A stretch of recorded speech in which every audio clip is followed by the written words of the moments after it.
자, 반갑습니다. 오늘은 교과서 92쪽 펴시면 됩니다. 지구의 자전과 일주운동 이렇게 나와 있습니다. 지구의 자전과 일주운동 이렇게 얘기하니까 지구의 자전 따로 일주운동 따로 이렇게 생각합니다. 학생들이 그렇게 생각하시면 안 되고요. 전체 일주운동은 왜 나타납니까? 지구가 자전하기 때문에 나타나는 현상입니다. 지구가 자전하기 때문에 나타나는 현상이 일주운동입니다. 일주운동 따로, 자전운동 따로가 아닙니다. 다른 말로 뒤집으면 지구가 자전한다는 증거가 뭡니까? 전체가 일주를 하죠. 일주를 합니다. 일주를 한다는 얘기를 이제 우리 교과서대로 한번 해 보십시다. 자, 좀 치우고요 할게요. 뭔 얘기라 그럽니까? 일주운동이라 그러죠. 일주운동 이렇게 부릅니다. 정의부터 하자 그러면 전체 일주운동은 별들이 하루에 그래도 괜찮고요. 하루 주기로 원운동 또는 도는 현상을 의미합니다. 별들이 떠서 별들이 지고 있죠. 이걸 뭐라 그럽니까? 일주운동 이렇게 부릅니다. 일주운동이란 말을 하려면 여기에서 꼭 해야 될 게 또 뭔 얘기입니까? 이 천구라는 얘기를 해야 됩니다. 천구는 가상의 공간입니다. 천구는 어떤 정해진 공간이 아니고요. 가상의 공간이 틀렸네요. 가상의 공간입니다. 그 다음 두 번째, 그 가상의 공간에 별들이 붙어 있다라고 되어 있답니다. 별들이 그 공간에 고정되어 있다.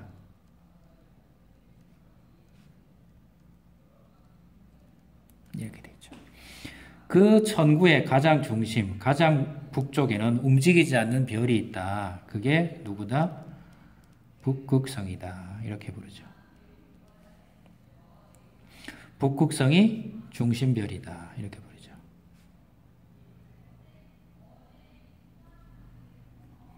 이렇게 부릅니다. 자,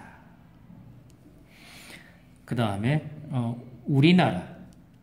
항상 우리나라는 제주도 제일 남쪽이 북위 한 33도 정도 되고요. 제일 북쪽이 함경북도 뭐 온성인가 종성인가 하는 동네인데 그 동네가 북위 약 43도입니다. 북위 33도에서 43도. 그러니까 이걸 뭐라 그럽니까? 중위도라고 그럽니다. 북위 33도에서 북위 43도. 이 북위라는 게 뭡니까? 이게 북극성의 고도입니다. 북극성의 고도가 이제 큰 공간을 하나 그려야 되는데 어떻게 그리면 됩니까? 자, 가상의 큰 공간이 하나 있겠죠. 이걸 사람이 바깥에 나가서 건물이 아무것도 없다고 치고 이걸 지평선 이래 부릅니다. 그리고 하늘에 이렇게 떠 있는 거니까 이걸 뭐라 그럽니까? 이거는 천구라고 그럽니다. 여러분들이 하늘에 나가서 이렇게 서 있다라고 칩시다. 그럼 가장 머리 위쪽 여기는 뭐라 그럽니까? 여기는 천정이라고 그럽니다. 제일 북쪽은 뭐라 부른다고요? 천정이라고 그럽니다. 천구의 머릿속이다 이런 얘기죠. 땅과 북쪽에 이르는 고도가 나오겠죠. 요 각이 우리 인천 지역은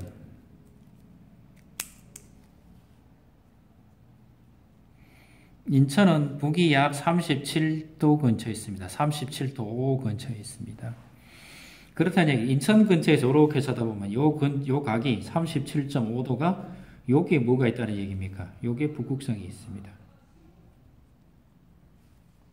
됐나요? 여기에 북극성이 있습니다. 그럼 모든 별들은 어떻게 됩니까? 북극성에 있는 별들은 이렇게 돌겠죠. 이렇게 돌 겁니다. 이렇게. 이렇게 돌아갈 거다 이런 얘기죠. 자, 뭐 반대쪽으로 돌 수도 있겠고요. 이렇게 회전을 하겠죠. 그렇죠? 자, 이제 답이 됐나요? 요 고도입니다. 그 우리나라 고도는 우리나라 저 제주도 남쪽 사람들은 북극성의 고도는 약 33도. 저 북쪽에 가면 약 몇 도요? 43도. 요런 얘기입니다. 자, 그림을 그려보면 자, 북극성 주변에서는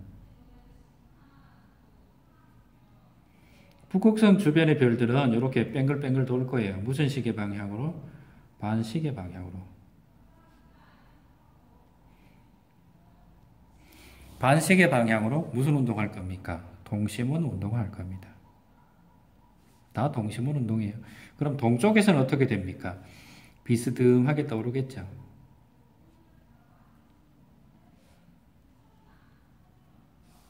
서쪽은 어떻게 됩니까? 비스듬하게 지겠죠.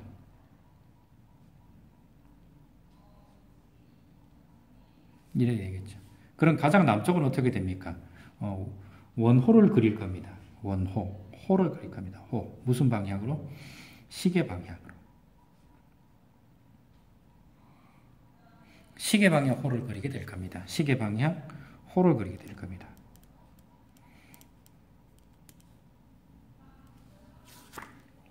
이게 우리 교과서에 나온 내용이 전부인데 그림 잠깐 볼까요?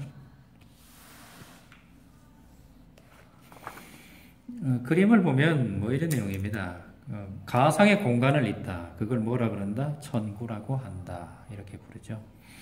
북쪽 하늘은 반시계 방향으로 그럴 겁니다. 시계. 사람의 위치가 바뀌어서 그래요. 돌아간 방향은 다 똑같습니다. 내가 북쪽을 바라보고 있으면 오른쪽 왼쪽이 바뀌죠.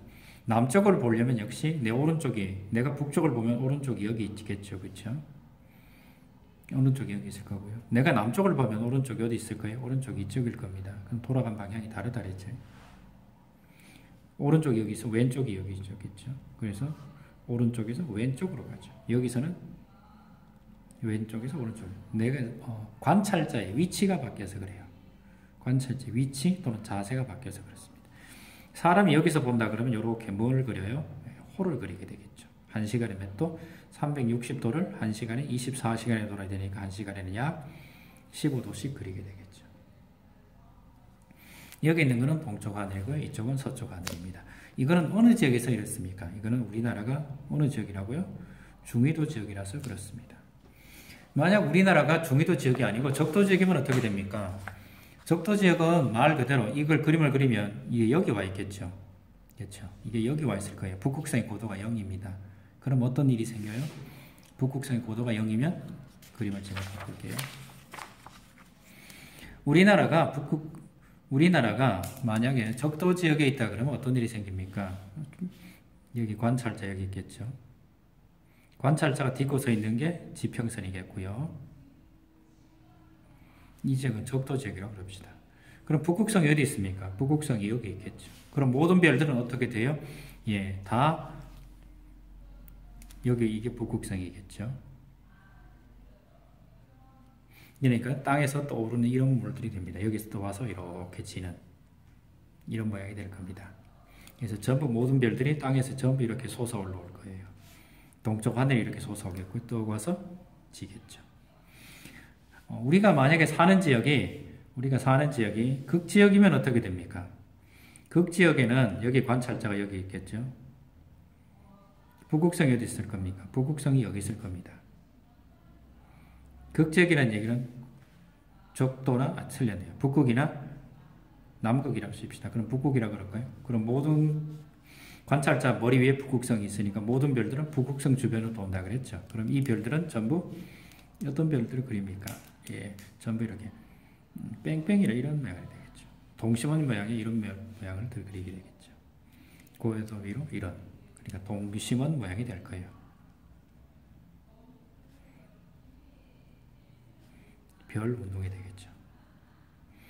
적도 지역은 뭘 됩니까? 모든 별들이 아침에 떠서 틀렸네요. 저녁에 떠서 새벽에 지는 출몰이 될 겁니다. 그래서 주변으로 뺑뺑 도는 별은 없고요. 전부 다 출몰성입니다. 이런 특징이 있습니다. 지금 제가 전체 운동을 하고 있는데요. 전체 운동, 일주 운동은 별의 일주 운동은 왜 나타나는 겁니까? 두 개 다 하고 있죠. 별의 일주 운동이 나타나는 이유는 이게 뭐의 증거라고요?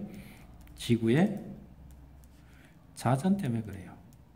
지구가 자전을 합니다. 얼마만큼 자전합니까? 360도를 24시간에 자전하니까 하루에 1시간에 몇 도?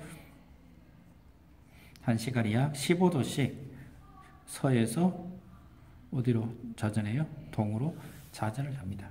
서에서 동으로 자전하니까 우리 관찰되는 것들은 동에서 서로 가게 되겠죠. 자, 여기까지 하시면 지구의 자전운동 다 했습니다. 자, 연습 문제 표현해 볼까요? 연습 문제 이런 거죠. 별의 일주운동에 나타나는 까닭은 무엇입니까? 별의 일주운동이 나타나는 이유는 지구의 자전 때문에 그렇습니다.